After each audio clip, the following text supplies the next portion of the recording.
But for Kristen Cole particularly, I really liked him initially because we really haven't seen a pure knight before, right? Somebody who actually was there for the right reasons, in the Kingsguard, doesn't really have any other schemes cooking. Literally just wants to be there for the honor and likes the princess, so wants to be there to protect her. She literally said it earlier on in this episode where she was like, "You are my white knight." Now it's a little naive, right? And maybe I'm, to blame too for allowing myself to like him like that, because obviously something was going to go wrong somewhere, right? But it was nice to see that there was some modicum of honor from him in this world. It was nice to have a protector we knew that Rhaenyra could trust. And then last week happened, and I figured there was going to be some fallout there of someone catching feelings, and lo and behold, that's exactly what happened. I mean, he literally says, "So you want me to be your whore?" He's sullied in his words, sullied his white cloak, right? He's broken his oath. He's living a lie at this point in time now, by continuing to be in the Kingsguard. So he's like, okay, how do we avoid this? We run away to where it doesn't matter at all. And I was like, okay, well, I liked you initially. Now you're clearly just a moron if you think that it's that simple. Right. It's a pretty dramatic choice. And she's the heir to the throne. Is she gonna? She's gonna leave. Right. Yeah, they're gonna come after her and kill her. Like, I don't know why you think that's gonna work. Yeah. So anyway, I mean, that it irritated me on a character level for him this episode because, I guess maybe we just didn't see enough of him before because he was just doing his duty, but he's very clearly dumb. Yeah. Right? And for him, I'm not sure what made him fly off the handle. I mean, maybe he just, I understand that there was parity between he called himself the Knight of Kisses. I don't know his name. Joffrey. Joffrey okay. Lonmouth. Okay. so Laenor's consort, essentially. I know that they were essentially in the same position, and that's why he was able to recognize that Kristen Cole was feeling the same way, because he saw mirrored in him what he was feeling himself. And then coming over there and I guess poking the bear, little did he know, and sort of threatening him with that was what pushed him over the edge, really. But it was just such a quick character turn. Right, that I wish that maybe that one had developed a little further. It did feel a little fast. I had the same thought. I mean, I believed that he could get there, but I felt like I didn't get to see enough of the build up to that, because it seemed like I think it seemed like a quick turn. I think that could have been solved even by just showing more of him in the wedding feast scene. I mean, I guess that maybe it's a bit of a like diversion of like, you're not supposed to expect him to snap because you want it to be a exciting, snappy reveal that he's killing Joffrey. But I didn't really buy that was happening because it felt really rushed. I agree. But if we looking back today and trying to make sense of it and chart the character progression we do have for this guy, who's definitely B tier when we get to see him, I think the preamble to this turn is that scene with Rhaenyra. And Kristen's and his wide-eyed, declaration of love for Rhaenyra, we know her better than he does. We see that it sells her on Uncle Daemon. During this private proposal from Kristen, she is detached and uncomfortable, versus Daemon during her wedding to someone else. There's just foreplay on the dance floor. That scene was so unhinged. Yeah, that was nuts. But it was so fun. And we see that sort of break his brain, and his code of ethics, and just his understanding of the world sort of shatters. And I was trying to understand why this guy attacks Joffrey. Yes, that was the most confusing part. Like, why not Daemon? Or, I mean, maybe not Rhaenyra, but why not Daemon or even Laenor? Like, why Well, why Joffrey? It reminded me of a scene from The Departed. Okay. If you remember, it's the scene at the bar when the guy's explaining to Leonardo DiCaprio's character, there are some guys you can hit and some guys you can't hit. Okay. And if you were to make a list of all of the people that Kristen Cole would want to kill right now, it's Rhaenyra, maybe Alicent, probably Daemon, maybe Viserys, and they are all insulated, untouchable royalty. And, like you said, Tristan, attacking them would further stain his white cloak. But I mean, Daemon is pretty. He's been banished like 45 times. But he's still royalty. Yeah. Like when this, I just don't think anybody would be that mad. But when this peon walks up to him and starts just mocking his entire position. Like, it totally makes sense after the conversation with Rhaenyra that Kristen would be openly resentful of someone like Joffrey Lonmouth, who has chosen to be that whore to royalty. Yeah, he's totally fine just supplicating and just living in Kristen's mind, without honor, right? And that's his reputation. Like the Night of Kisses thing that means that's all anyone knows about him. But I think maybe the fear in Kristen's eyes is that guy walking over and mocking him for this means that he has to assume everyone in court now knows this rumor and scandal and his total reputation ruin. And it makes him it makes him the same.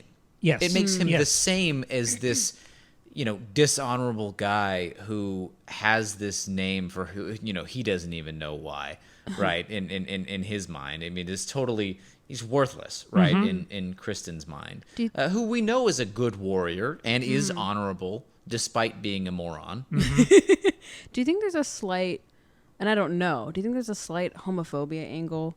Like, seeing Joffrey as this like, gay whore, essentially, in his mind, he doesn't want to be... I'm just saying, he doesn't want to be, like, equated with that if that's not what his... It certainly could be. What his vision of honor is. I mean, definitely, because... it's hard. No, it's just, you kind of, like, skip points here. I'm sorry. So the other question I was rolling in is, why doesn't anyone stop Kristen from beating this guy to death? Because it takes a while. Maybe they're lost in the melee of people dancing. There are multiple comments about how overstuffed this hall is. And once the fight starts and they drop to the ground and everyone's panicking, it all gets busier and harder to see. And we see that, like, Secret Service Kingsguard activate, and they scoop up Rhaenyra real quick. So they're dealing with the principal. Of course. No one is going to be looking for Joffrey Lonmouth except Laenor, and even that takes a while. Right. But to your point about homophobia, we've seen Corlys in this episode just dismiss his son's sexuality as a phase. I imagine that opinion is shared amongst definitely members of the Kingsguard. Well, that's what I'm saying. I mean, look at the optics, right? These are all people who have just come here. They know, so most of them probably don't know who this guy is if he's just the consort of the son of a prominent lord, right? But they know the Red Keep. They know that the Kingsguard protects, the royal family. If this guy is attacking another person, there's probably a reason for it. That's true. Right? So I was thinking about that earlier, too. It's like, why don't they, there are so many high priority targets that they need to make sure protected, like we got to see with Rhaenyra, that everyone's thinking about themselves and their own loved ones and stuff. And this is the Kingsguard doing his job, probably, right? Well, yeah, they probably thought, like, oh, he's taken down, like, he was the one attacking. He's taken him down. And we know that weddings are notorious for that kind of shit. So if you're there and in the moment, you're like, yep, that makes sense. Yeah, that's interesting, because when we were watching it, I knew what he was doing was wrong. But no one else did. Like, my question was, how could this guy escape this obvious crime he just committed and walk out into the Godswood? But, I mean, if you look at the Kingsguard as, like, cops or Secret Service, if a cop starts attacking someone, the other cops are probably going to assume he's pursuing some sort of crime. Right, so they're not worried about it. So maybe no one except Laenor probably will ever know that this guy that Joffrey didn't instigate this. Especially if Joffrey has this kind of reputation and perhaps there's like a homophobic element among all of the Kingsguard. Like, I mean, that's a broad assumption, but who's going to be more believed? A knight of the Kingsguard or this random guy who might be gay? That is a great transition into the role that Alicent is now playing with Kristen. Okay. You know, we sort of skipped over the part in the middle where, you know, he confesses to the wrong crime, right? I think we maybe mentioned that, but like, So you know, she's in there questioning him. She's kind of nervous herself. She doesn't know how to do this. So she's sort of stumbling through, questioning whether or not she doesn't want to be impolite, but she wants to know whether or not, you know, Uncle Damon is screwing his niece, right? And so she broaches all of that, and then he has such a guilty conscience that it just sort of all flows out of him. He has to say it. And then, you know, she puts two and two together and realizes, oh my God, this is so much different than what I thought, but maybe it's not as bad. I'm not sure what she thinks in that moment. Maybe you guys can unpack that a little bit in a second. I think what... Well, sorry, do you have more to say? Yeah, I'm sorry, I got excited. I'm sorry, Maggie. No, keep going. Yeah, so may I? No. So all of this comes out. It's sort of like a comedy of errors. And the whole time I'm watching this, I'm like, oh my God, I can't believe you've just done this. But he literally asks for death. I know. In his mind, he's a dead man. So by the time we get to the wedding, you know, who God knows what he's thinking about, like before that happens. But if he literally has nothing to lose, this is nothing. This is a non-highborn guy who's just being a pissant to him. Yeah.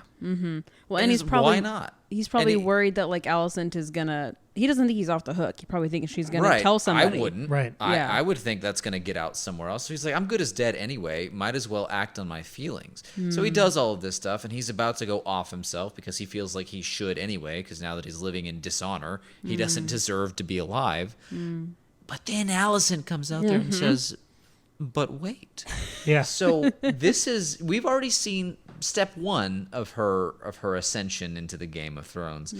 This is step two. This is a queen acquiring a pawn. Because now that she knows his secret, he's going to develop some sort of affinity or he's going to owe her. He's going to feel like he owes her and will de facto pledge fealty to her, I think. Yeah. And who knows where that's going to go, but she is the reason I think we see him recover from this and maybe get out in the way that we were thinking of, like where he's just a Kingsguard doing his job, and that's why he had to kill this man. So that's going to be very interesting to see how that relationship plays out, especially because we've already seen essentially one betrayal in Rhaenyra's eyes coming from Alicent. Marrying her father. And now she's going to turn another person who was a staunch ally and lover, right? Deeper than just a friend. Right. We're going to see that turn as well. So it's only going to further sour things between Rhaenyra and Alicent. Oh, yeah. It's going to be bad. Oh, no. No. Oh. No, good. No, we were calling Alicent as like a dark horse, and I think that horse is at a gallop now. Yes. I love the idea of the queen having this pawn. I also loved the scene with Otto. He was only in here for one scene this week as he was leaving King's Landing. Yeah. But as we go to the time jump, it's confirmed now that this next episode is starting after the time jump. We're not going to see the young actresses again. We're moving forward. If there is some sort of shadow government of Rhaenyra is presumably heir, we'll talk about whether or not Viserys is dead later.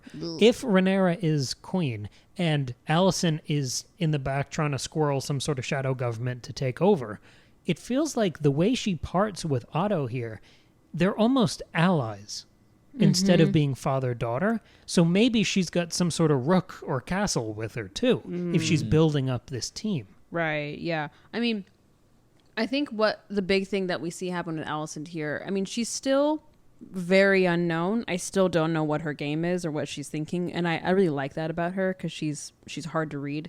She feels simultaneously the most transparent and like sneaky character on the show. Yeah. Like I can't figure her out, even though she seems very honest in many ways.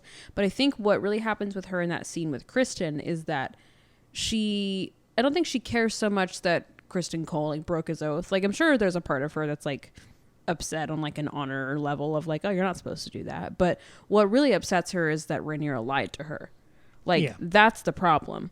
And because Rhaenyra swore, I'm still a maiden, like I didn't do anything. On her dead mother. On my dead mother, right? Who she knows was very important to her. Mm-hmm. And so I think the reason that she sort of pairs up with Kristen at the end is they can share this, they have this shared experience of being scorned by Rhaenyra.